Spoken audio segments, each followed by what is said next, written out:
नमस्कार दोस्तों, स्वागत है आप सभी का आपके अपने चैनल और स्टडी पे। जी हाँ दोस्तों, आज की इस वीडियो में हम सिंप्लीफिकेशन करना सीखने वाले हैं। सिंप्लीफिकेशन जिसका हिंदी होता है सरल करना। यानी इस वीडियो में इस क्वेश्चन में यहाँ पर एक क्वेश्चन दिया गया है। इस क्वेश्चन को हमको सरल करना है। इस क्वेश्चन को हमको उतना सरल करना है कि जितना सरल करने के बाद कोई और व्यक्ति उसको और सरल कर ना सके। यानी इतना बड़ा क्वेश्चन दिया है, इसको हमको छोटा करना है, सरल करना है और इतना सरल करना है कि जिससे सरल और कोई उसको कर ना सके। तो यही होता है सिंप्लीफिकेशन का उदाहरण और सिंप्लीफिकेशन का अर्थ।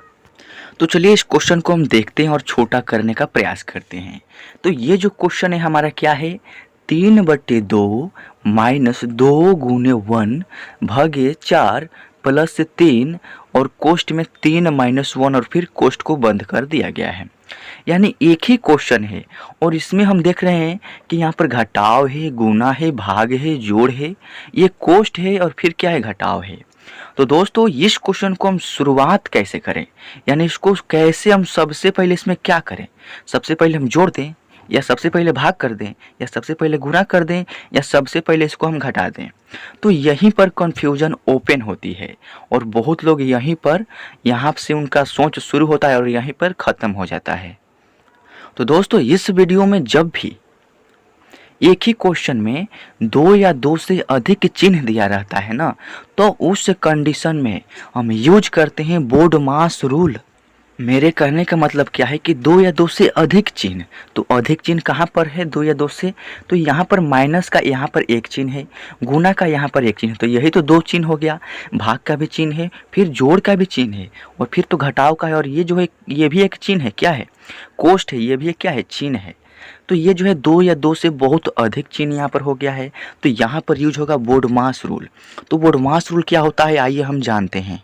सबसे पहले हम यहाँ पर बोडमास लिख लेते हैं। आखिर बोडमास लिखा कैसे जाता है, तो बोडमास ऐसे लिखा जाता है VODAS।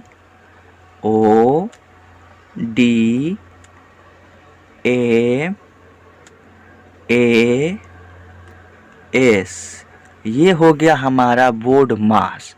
और ये बोडमास होता क्या है, यहाँ पर जो बोडमास है ना, इन सभी का ये जो मीनिंग है ना, सभी का अर्थ होता है। अर्थ क्या होता है, बी से होता है ब्रैकेट। ब्रैकेट किसे कहते हैं, ये जो कोष्ट देख रहे हैं ना, ये इसी को बोलते हैं ब्रैकेट इंग्लिश में, और हिंदी में क्या बोलते हैं, कोष्ठक। हिंदी में कोष्ठ या कोष्ठक बोलते हैं। यानी सबसे पहले बोडमास रूल का यूज करते हैं। तो सबसे पहले ये कोष्ठक है इस क्वेश्चन में, तो हम सबसे पहले कोष्ठक के अंदर जो संख्या है ना उसको हल करेंगे। उसके बाद ओ मतलब होता है ऑफ। ऑफ होता है ऐसे, यानी जब भी इस क्वेश्चन में ऑफ दिया रहे ना, तो उसके बाद हम ऑफ को सॉल्व करेंगे। उसके बाद आता है डी।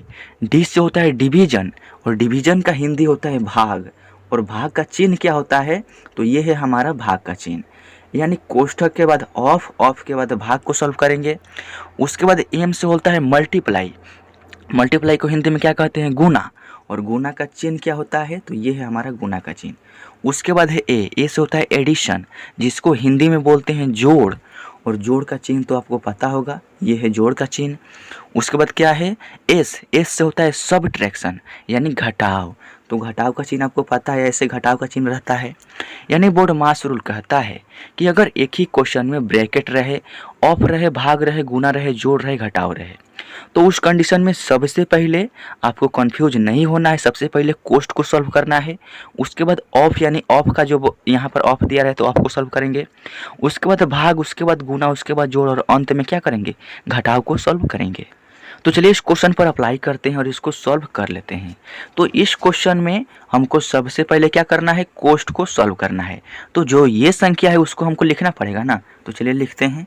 यहाँ पर क्या है, 3/2 माइनस 2 गुने 1 भागे 4 प्लस 3, और यहाँ पे जब यहाँ पर इंटू के पहले यहाँ पर कोई चिन्ह नहीं है ना, तो यहाँ पर गुना छिपा रहता है, यानी हम यहाँ पर गुना का चिन्ह दे सकते हैं।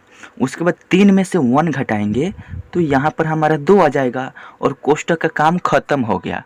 ये कोष्टक का काम यहाँ पर किस लिए था, क्योंकि 3 - 1 को क्या किया था, ये घेर कर रखा था। तो 3 में से 1 घटा दिया हमने, तो यहाँ पर एक संख्या 2 निकल गया और कोष्ठक यहाँ से हट गया। अब यहाँ पे हमने कोष्ठक को सॉल्व कर लिया। उसके बाद ऑफ है, ऑफ तो इस क्वेश्चन में है नहीं। उसके बाद क्या है, डिवाइड यानी भाग, यानी इसमें हमको क्या करना होगा, अब इस भाग के काम को सॉल्व करना होगा। तो जो यहाँ पर और संख्याएं हैं उसको लिख लेते हैं। 3/2 - 2 गुने, गुना तो है लेकिन 1/4 है। यहाँ पर आपको समझना है 1/4 कहने का मतलब क्या, कि आप 4 में 1 से भाग करेंगे, नहीं, आपको 1/4 यानी 1 में भाग करना है 4 से। तो दोस्तों एक तो छोटी संख्या है, उसमें 4 से भाग कैसे करते हैं वो अभी आप जान लीजिए। चलिए आपको लाइव दिखाता हूँ। आपको भाग करना है 1 में किस संख्या से, 4 से। तो कैसे करेंगे, तो करना क्या होगा, जब 1 में 4 से भाग नहीं लगेगा तो उस कंडीशन में यहाँ पर दशमलव लगाया जाता है। दशमलव जैसे ही लगाएंगे तो हमको छूट मिल जाती है, क्या कि यहाँ पर हम 0 ले सकते हैं। अब तो 4 से 10 में भाग लग जाएगा ना, क्योंकि 4 से बड़ा हो गया 10। अब 4 के पहाड़ा कितना बार पढ़ेंगे, 10 है या 10 से थोड़ा सा कम, 10 से बड़ा नहीं होना चाहिए। तो 4 दूनी के होता है 8, 4 3 12 जो कि ज़्यादा हो जाएगा, यानी 4 दूनी की 8, तो 10 से थोड़ा सा कम है तो लग जाएगा, यानी 4 दूनी तो 2 यहाँ पर और 8 यहाँ पर। अब 10 में से 8 घटेगा 2 हो जाएगा। अब हमने दशमलव लगा दिया है ना, तो और यहाँ पर हम स्वतंत्र हो गए, यहाँ पर और एक 0 ले सकते हैं। अब 4 के पहाड़े में 20 कितने बार में है, तो आपका होगा 4 पंजे 20 यानी 5 बार में। 20 के नीचे 20 लिख लीजिए, घटाएंगे तो ये कट जाएगा। यहाँ पर अभी हमने घटाया है 10 में से 8 तो 2 आया है। अब यहाँ पर देखिए, यहाँ पर 0.25 है जो कि अच्छा लग नहीं रहा है देखने में, तो हम यहाँ पर अपने मन से 0.25 लगा देंगे और ये हमारा भागफल हो गया। यानी जब 1 में भाग करेंगे 4 से तो 0.25 आंसर आएगा। तो आइए अब यहाँ पर 1 में भाग करेंगे 4 से तो 0.25। अब यहाँ पर है प्लस 3 गुने 2, तो 3 और गुना 2 है तो गुना 2 लिख लीजिए। अब हमने भाग को भी सॉल्व कर लिया है। उसके बाद बोर्ड मास्टर रूल क्या कहता है कि मल्टीप्लाई यानी गुना को सॉल्व कीजिए। तो इसमें जहाँ जहाँ गुना है हम गुना को सॉल्व करेंगे। तो 3/2 माइनस है तो इसको तो हमको लिखना पड़ेगा, क्योंकि इसमें गुना नहीं है। 3/2 माइनस, अब देखिए 2 गुने 0.25 है, यानी 2 से गुना कर रहे हैं इन संख्याओं में। तो 2 पंजे 10 का 0 हारसिन 1, 2 दूनी के 4 और एक हारसिन है तो 5, दशमलव है तो दशमलव 2 का गुना करेंगे 0 में तो ये हो जाएगा 0। अब 0.50 हो गया, प्लस 3 का गुना करेंगे 2 में, क्योंकि गुना का जो क्रिया है ना हमको इस लाइन में कर लेना है। तो 3 दूनी के हो जाएगा क्या, 6 हो जाएगा। देख सकते हैं कितना आसान तरीका से सॉल्व हो रहा है। बहुत ही मतलब स्ट्रॉन्ग क्वेश्चन था और इजीली सॉल्व हो रहा है। अब यहाँ पर हमने गुना को भी सॉल्व कर लिया है। गुना के बाद यहाँ पर बारी आती है जोड़ का। अब हमको जोड़ना है, तो जो भी प्लस वाली संख्या है उसको हम जोड़ लेंगे और जो माइनस वाली संख्या है उसको हम अभी रहने देंगे। तो प्लस वाली संख्या कौन कौन सी है, तो ये तो प्लस है 6 के पहले, तो मान लीजिए कि 6 यहाँ पर क्या है, प्लस में है, लेकिन ये 0.50 क्या है, माइनस में है, और ये 3/2 किस साइन में है, तो यहाँ पर आपको समझ में नहीं आ रहा होगा। तो दोस्तों जिस भी संख्या के पहले कोई भी चिन्ह नहीं होता है तो वह क्या होता है, ऑलरेडी प्लस में होता है। यानी 3/2 के पहले कुछ भी संख्या नहीं है तो क्या है, यह एक प्लस में है। यानी 3/2 भी प्लस में और ये प्लस में 6 यहाँ पर तो दिख ही रहा है। तो इन जो भी दो संख्याएं प्लस में है ना, उन संख्याओं को जोड़ लीजिए। यानी हम इसको पास पास में लिख देते हैं, 3/2 और प्लस कर दीजिए 6 और माइनस में 0.50 कर दीजिए, यानी 0.50 हमने कर दिया। हमने किया इसमें कुछ नहीं किया है, ये संख्या एक जगह कर दिया है और ये संख्या हमने इस तरह अलग कर दिया है। तो अब हमको ये जोड़ने में आसानी होगी ना, 3/2 में 6 जोड़ना है। तो दोस्तों यहाँ पर देख रहे हैं कि 3/2 है, यानी ये क्या है, एक भिन्न है, और प्लस करना है ये 6 से, यानी 6 के बटे में कुछ भी नहीं है तो 1 है। अब यहाँ से यहाँ तक भूल जाइए और ये जो देख सकते हैं बाटा का जोड़ हो गया, यहाँ भी है एक भिन्न और यहाँ भी एक भिन्न, बीच में क्या है जोड़ का चिन्ह। तो इसको बाटा के जोड़ की तरह सॉल्व करेंगे तो उसमें क्या होता है, जो भी बाटा के नीचे वाली संख्या है इन दोनों का हमको एलसीएम निकालना होता है। तो 2 और 1 का एलसीएम हम यहाँ पर निकालते हैं, 2, 1 का एलसीएम। तो ये 2 से कटेगा तो 2 तो कटेगा लेकिन 1 नहीं कटेगा, 2 के पहाड़ा में 1 नहीं है। तो दोस्तों नियम क्या होता है लघुत्तम का कि आप जिस भी संख्या से घटाइए लेकिन इन संख्याओं में से मिनिमम 2 संख्या कटना चाहिए। तो इसमें तो ऑलरेडी 2 ही संख्याएं हैं और दोनों संख्या किसी एक पहाड़ा से नहीं कटेगा। तो आप सोच रहे होंगे कि हम 1 से कटा देंगे तो दोनों संख्या कट जाएगा, लेकिन 1 से कटाएंगे ना तो देखिए नतीजा क्या होगा, 1 दूना 2 और 1 एकम 1, यानी फिर वापस से वही संख्या आ गया। तो हमको कटाने का फ़ायदा क्या हुआ, हमको कुछ तो बेनिफिट मिलना चाहिए ना कटाने का। तो इसीलिए हम 1 से नहीं कटाते हैं और 2 से भी नहीं कटेगा। तो उस कंडीशन में क्या होगा, गुना होगा, यानी 2 का गुना करेंगे 1 में तो 2 एकम 2 और यही हो गया हमारा एलसीएम, यानी हमारा लघुत्तम निकल गया 2 और 1 का, यहाँ पर एलसीएम हो गया 2। तो क्या करेंगे, जितना बड़ा क्वेश्चन है उतना बड़ा लाइन खींचेंगे और बीचों बीच नीचे क्या करेंगे 2 लिख देंगे। अब देखिए बाटा के जोड़ में होता क्या है कि जिन जिन संख्याओं का हमने एलसीएम निकाला है उन संख्याओं से बारी बारी से इस एलसीएम में भाग देना होता है। तो 2 का भाग करेंगे 2 में तो 2 एकम 2 एक बार में कटेगा, यानी भागफल 1 आएगा। तो उस 1 से क्या करेंगे, इस 2 के ऊपर वाला जो नंबर है इसमें गुना कर देंगे, यानी 1 का गुना कर देंगे 3 में तो 1 गुना 3 करेंगे तो 3 ही होगा, प्लस है तो प्लस।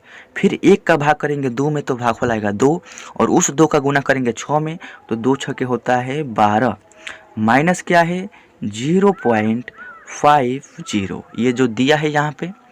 अब यहाँ पे 3 में 12 जोड़ेंगे तो 15 बाटा में 2 और माइनस में 0.50 हमने यहाँ पर लिख लिया जो दिया है। अब यहाँ पर आपको ध्यान देना है कि 15/2 है, ये क्या है, एक भिन्न है और माइनस करना है 0.50, यानी हम आपको समझाने का प्रयास करते हैं। यहाँ पर देखिए 15/2 है, माइनस करना है 0.50। तो क्या 15 में 2 से भाग करेंगे तो कितना हो जाएगा, तो 2 सत्ते होता है 14 यानी 7 हो जाएगा। और इसमें से 1 बचेगा तो 1 में 2 से भाग नहीं लगेगा तो उसमें दशमलव लगाएंगे, यानी 7 दशमलव हो जाएगा। उसके बाद उसमें 0 लगा सकते हैं तो 1 पर 0 10 हो जाएगा और 2 के पहाड़ा में 10 कितने बार में है, 2 पंच 10 5 बार में।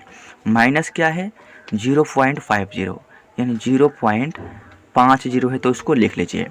अब 7.5 में से घटाना है 0.50, कैसे घटाएंगे, आइए यहाँ पर घटाने का तरीका सीखते हैं। 7.5 में से घटाना है तो यहाँ पर लिखिए 7.5, घटाना क्या है 0.50। तो सबसे पहले दशमलव के सामने दशमलव लिखना है, यानी यहाँ पर दशमलव है ना तो नीचे वाला में दशमलव के सामने दशमलव लिख दीजिए। घटाना है 0.50, यानी दशमलव के राइट साइड में क्या है 50, दशमलव के लेफ्ट साइड में क्या है सिर्फ 0, तो लिख लीजिए और घटा दीजिए। 0 हो जाएगा, 5 में से 5 गया 0 हो जाएगा, दशमलव के सामने दशमलव, 7 में से 0 गया 7 हो जाएगा, यानी 7.00 यहाँ पर आ जाएगा। तो यहाँ पर क्या आ गया 7.00 और ये हो गया हमारा फाइनल आंसर। तो दोस्तों हमने आपको शुरुआत में बताया था कि ये जो है सिंप्लीफिकेशन का क्वेश्चन है, यानी सरल करना है और उतना सरल करना है कि जिससे सरल कोई और व्यक्ति कर ना सके। तो क्या 7.00 को और सरल किया जा सकता है, कभी भी नहीं किया जा सकता है, यानी हमने पूर्णतः सरल कर लिया है। तो आई होप कि सिंप्लीफिकेशन का क्वेश्चन आपको समझ में आया होगा। चलिए आपको ऊपर दिखाता हूँ कि क्वेश्चन क्या है। तो क्वेश्चन हमारा ये कुछ इस तरह का था और हमारा आंसर बोडमास रूल के यूज करके हमने लाया है 7.00, यहाँ पे देख सकते हैं और यही क्वेश्चन का फाइनल आंसर है। आई होप कि इस वीडियो के माध्यम से हर क्वेश्चन का सिंप्लीफिकेशन आप करना सीख होंगे। आई होप कि इस वीडियो के देखने के बाद इस तरह के जितने भी क्वेश्चन होंगे ना आपको सॉल्व करने में दिक्कत नहीं होगा। करना क्या है, बोडमास रूल को लिख लेना है और उसके जो यहाँ पर चिन्ह है ना उसको लिख लेना है और जो भी बोडमास रूल कहता है ना उसके हिसाब से आपको चलना है और क्वेश्चन को धीरे धीरे सॉल्व करते हुए आगे बढ़ना है। अंत में नतीजा निकल कर आ जाएगा, आपका फाइनल आंसर और सही आ जाएगा। तो वीडियो अच्छा लगा तो वीडियो को लाइक कीजिए। इसी तरह के इंटरेस्टेड और वीडियो चाहते हैं तो चैनल को सब्सक्राइब करने के साथ साथ बेल आइकन प्रेस करके ऑल सेलेक्ट भी कर लीजिएगा। उससे क्या फ़ायदा होगा कि जब भी हम इस तरह का न्यू वीडियो अपलोड करेंगे उस वीडियो का नोटिफिकेशन आपको मिलता रहेगा और आपकी तैयारी हमेशा चलती रहेगी। तो चलिए मिलते हैं आपसे किसी और वीडियो में, तब तक के लिए टेक केयर, बाय बाय, धन्यवाद।